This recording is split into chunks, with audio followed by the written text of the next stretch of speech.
Back in 2019, I decided to hike a remote stretch of the Appalachian Trail solo.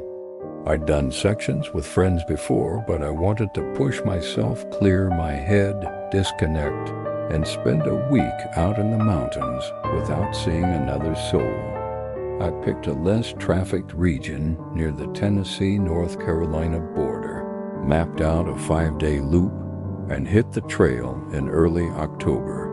It was perfect hiking weather, cool days, crisp nights, and the kind of silence you only get when you're truly far from civilization. The first 2 nights were uneventful.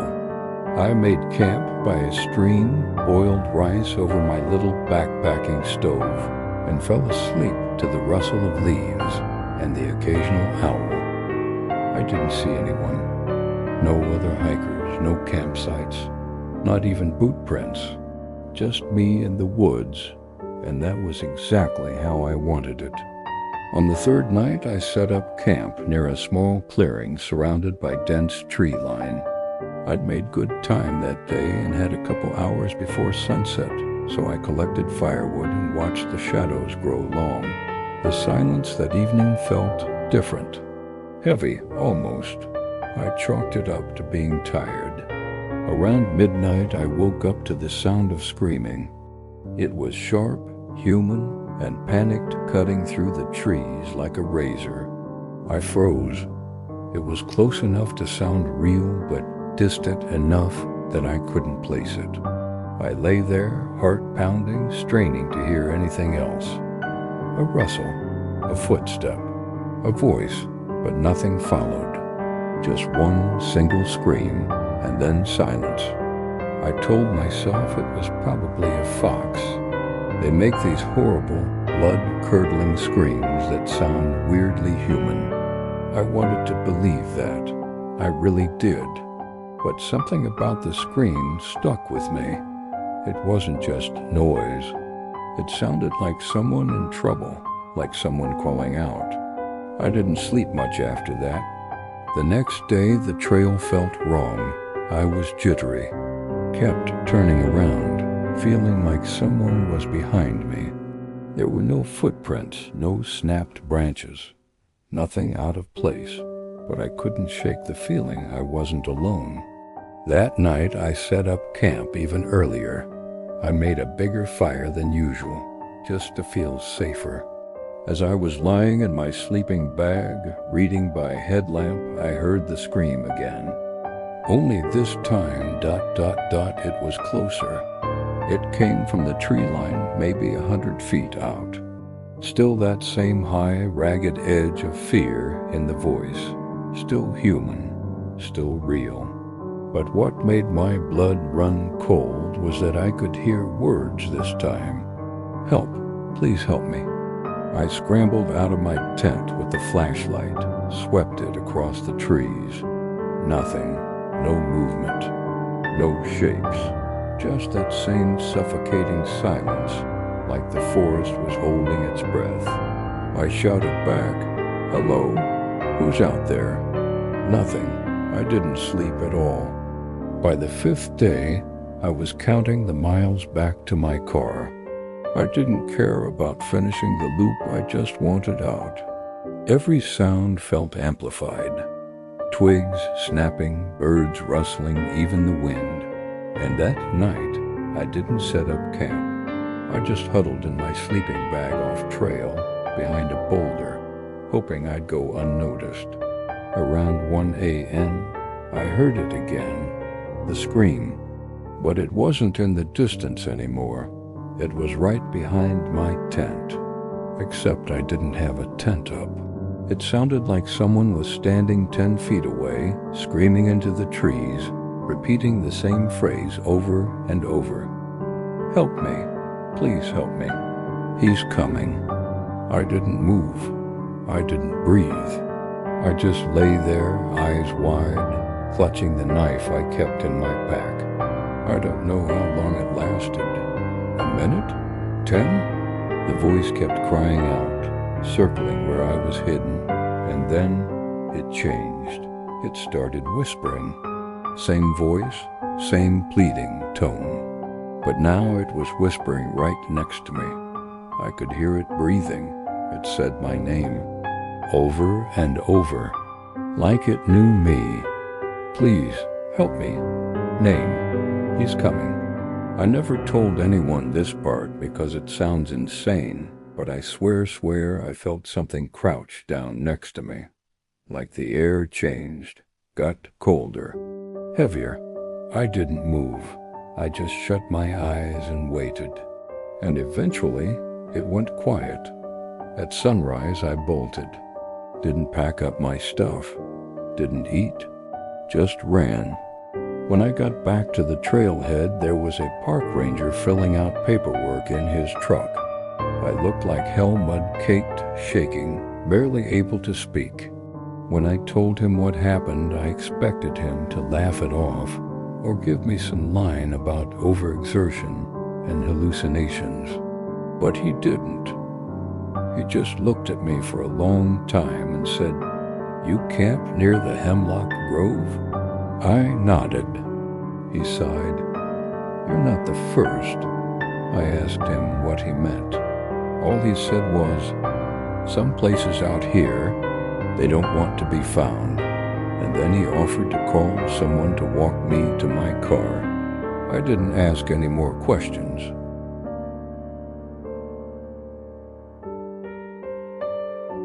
It was supposed to be a quick 3-day hike before the cold rolled in me and my best friend, Derek, 2 guys in our 20s trying to get one last weekend in before the trail iced over. We'd hiked sections of the Appalachian Trail before, but this was our first time going into one of the deeper wilderness segments out near the Virginia-West Virginia border. No towns for miles. Just ridgelines, pine forests, and those open-sided wooden trail shelters that look like someone built half a cabin and forgot to finish it.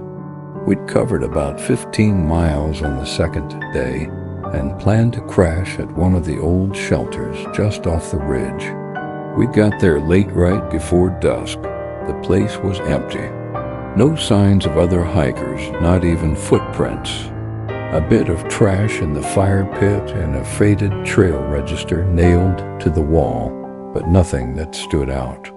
I remember Derek joking that the place looked like where horror movies start. We set up our sleeping bags in the corner, had some instant noodles, and listened to the wind whistle through the trees. The shelter had that stillness to it, the kind that makes you whisper without realizing it. I think we both felt it, but neither of us said anything. The forest gets quiet at night, but this was something else. It felt watched. I fell asleep fast. Hiking 15 miles will do that to you. But at some point in the night, I woke up. It wasn't a noise that got me up, it was the lack of noise. No wind, no bugs, not even the usual creaks of the shelter shifting. Just dead silence. I looked over, half asleep, and saw Derek curled in his sleeping bag. I think I even whispered his name just to check. He didn't answer, but he shifted a little. I figured he was out cold. I turned over and fell back asleep. When I woke up again, the sun was rising, and Derek was gone. At first, I thought he'd gone to pee or stretch his legs. But when I sat up, I saw his stuff. His backpack was right where he left it. His boots were still by his bedroll. His phone was sitting beside his pillow. It wasn't like he'd gotten up for the day. It was like he vanished. I called his name, shouted it, walked around the shelter, then the clearing, then started pacing the trail in both directions. Nothing. No footprints, no broken branches, no sign of movement. Just the exact scene we'd left before falling asleep, except now I was alone. I tried calling his phone, but it was right there, untouched. I know how this sounds. I know people disappear in the woods. They fall off cliffs, get lost, hurt themselves. But none of that made sense. Why would he go out barefoot? Why wouldn't he take his bag, his phone, anything? And there was something else.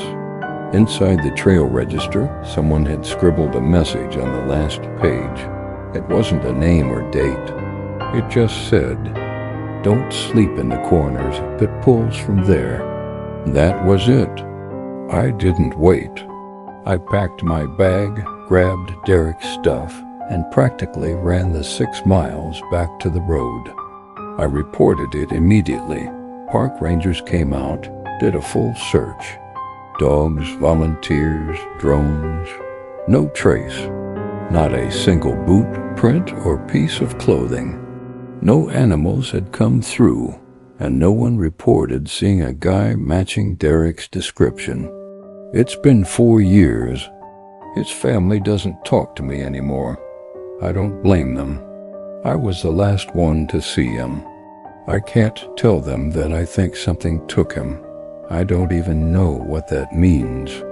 But sometimes when I'm alone in bed, just starting to drift off, I hear it. A dragging sound like fabric sliding across wood, and a voice that sounds like Derek's, just barely a whisper saying, "Don't sleep in the corner."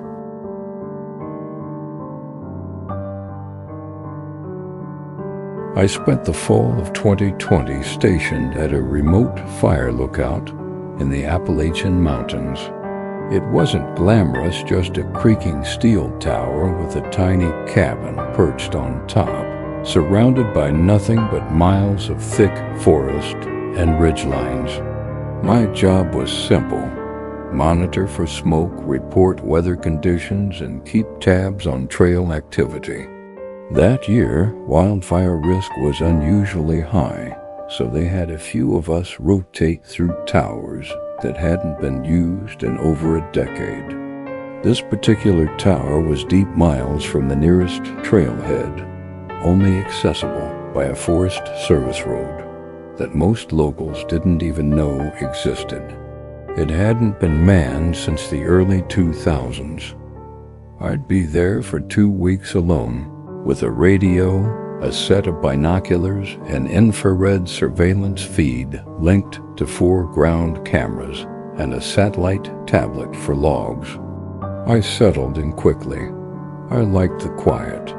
My first few nights were uneventful, just cool wind, cloudless skies, and the occasional howl from a coyote in the distance. I passed time reading and scanning the valley below for lightning strikes or smoke plumes. It felt almost peaceful, until day 6. That evening, as the sun began to drop behind the far ridgeline, I spotted a man standing at the edge of the trees near the base of the mountain. He wasn't hiking. He wasn't moving. He just stood there facing the tower, motionless. I stared at him for a good minute through my binoculars. Something about the way he stood felt off. Too still. I checked the live feed from the ground camera positioned near that spot. Nothing, just trees and wind. I assumed maybe I'd seen a trick of the light, or maybe the delay between feed and reality was messing with me. Either way, I didn't see him again that night. The next day, I wrote it off.